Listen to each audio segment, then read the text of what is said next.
Good morning, students. Welcome to online classes of Shivam Shankar Public School, Bakriman Jani Sonbhadra. Today we will start class 8 subject science chapter 2 microorganism friends and foes part second. इससे पहले वाले part में हमने पढ़ा था कि micro organism क्या होते हैं। ऐसे ऑर्गेनिज्म जो स्मॉल होते हैं, हम उन्हें अपने नेकेड आइज के सहायता से देख नहीं सकते, it can't seen by naked eyes. और कितने प्रकार के माइक्रो ऑर्गेनिजम्स होते हैं हमने ये जाना था।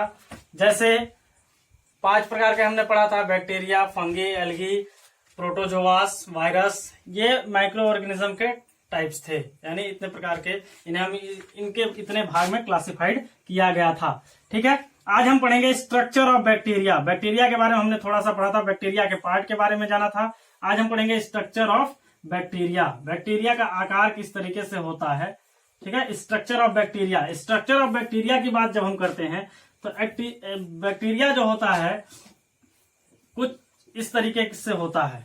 ठीक है, इसे हम कहते हैं फ्लैजिला। क्या कहते हैं? फ्लैजिला। ठीक, इसमें न्यूक्लियस नहीं पाया जाता है। ठीक है, बैक्टीरिया के अंदर क्या पाया? न्यूक्लियस नहीं पाया जाता। ये सेल वॉल होता है, रिजिड सेल वॉल होता है। इसमें क्या होता है? Rigid cell wall. ठीक, बैक्टीरिया है, न्यूक्लियस प्रेजेंट रहेगा लेकिन वेल डेवलप्ड नहीं रहेगा, इसलिए आप सीधे सीधे कह सकते हैं न्यूक्लियस प्रेजेंट नहीं है। क्यों? क्योंकि इसमें प्रिमिटिव टाइप्स का न्यूक्लियस होता है। प्रोकैरियोटिक सेल्स के अंतर्गत बैक्टीरिया आता है। किस सेल्स के अंतर्गत आता है?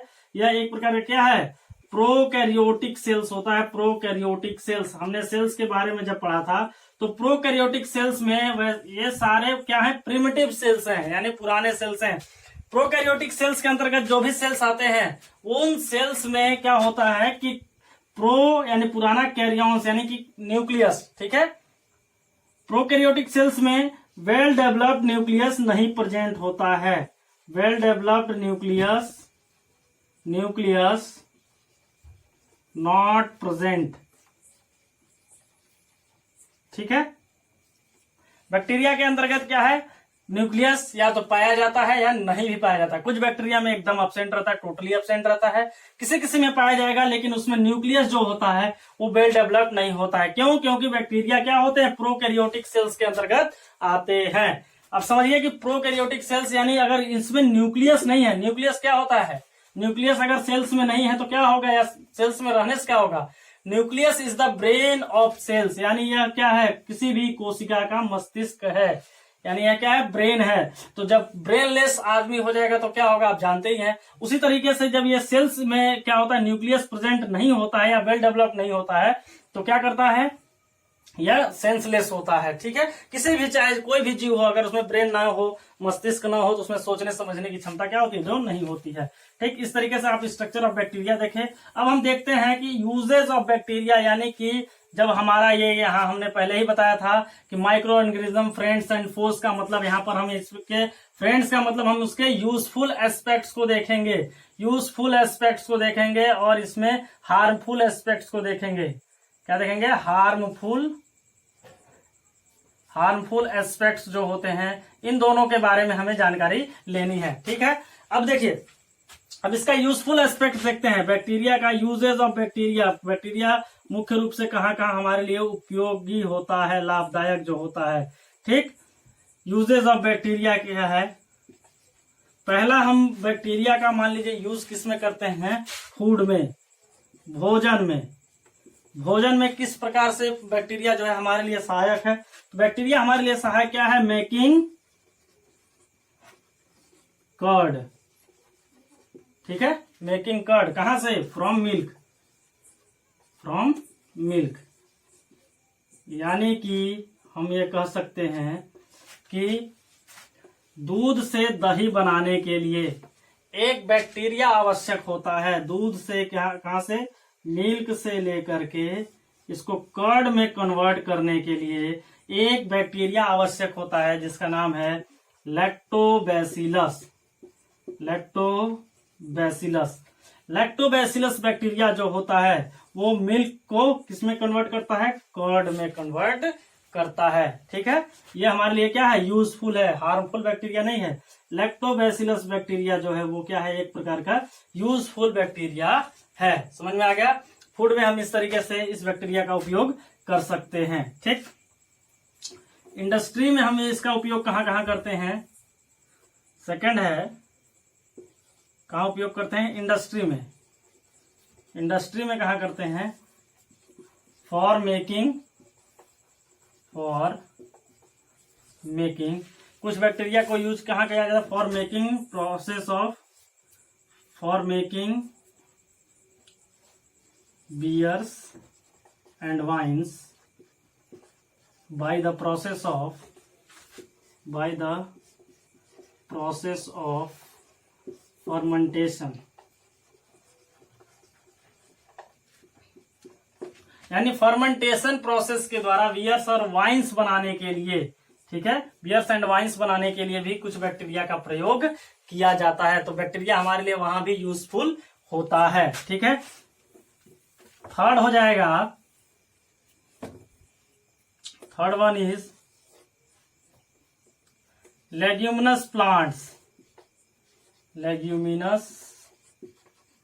प्लांट्स में भी पाया जाता है। ठीक है, लेग्यूमिनस प्लांट्स यानी कि जो दलहनी फसलें होती हैं, दलहनी फसलों के रूट्स में पाया जाता है। ये देखिए, ये मान लीजिए किसी दलहनी फसल का रूट्स है, इस रूट्स में छोटे छोटे नॉट्स पाए जाते हैं, यानी गांठ पाई जाती हैं, जिसे रूट नोड्यूल्स कहते हैं।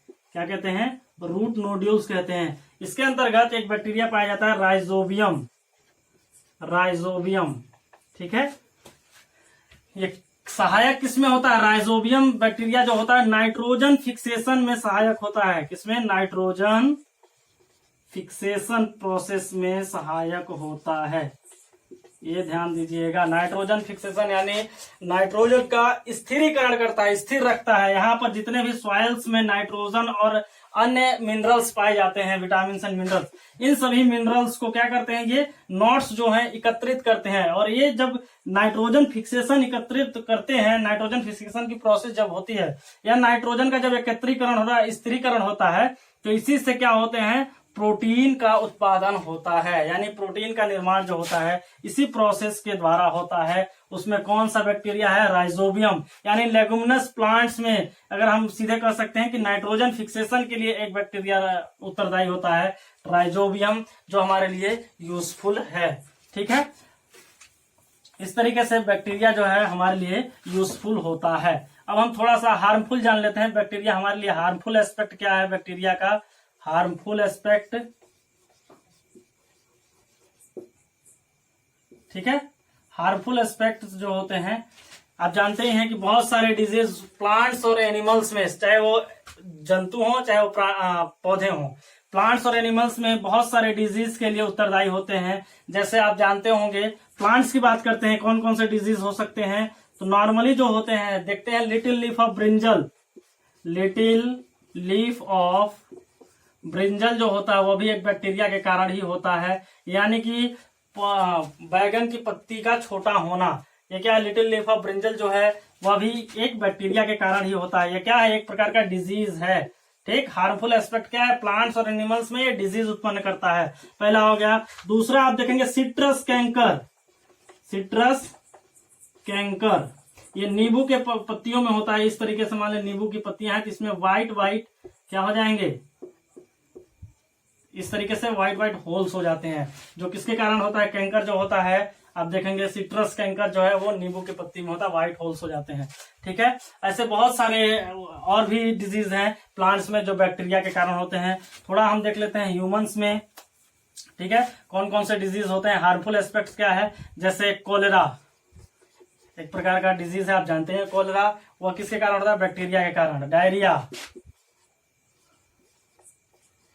डायरिया, ठीक है, और टाइफाइड। ठीक, किसके कारण होता है, ये सभी और सभी क्या होते हैं, वेस्ट डर्टी वाटर के कारण होते हैं। ध्यान दीजिएगा, जिसमें बहुत सारे बहुत सारे छोटे छोटे माइक्रो ऑर्गेनिज्म बैक्टीरिया रहते हैं जिसके कारण हमें ये रोग होते हैं। आगे हम एल्गी, फंगी और वायरस के बारे में पढ़ेंगे। तब तक के लिए धन्यवाद।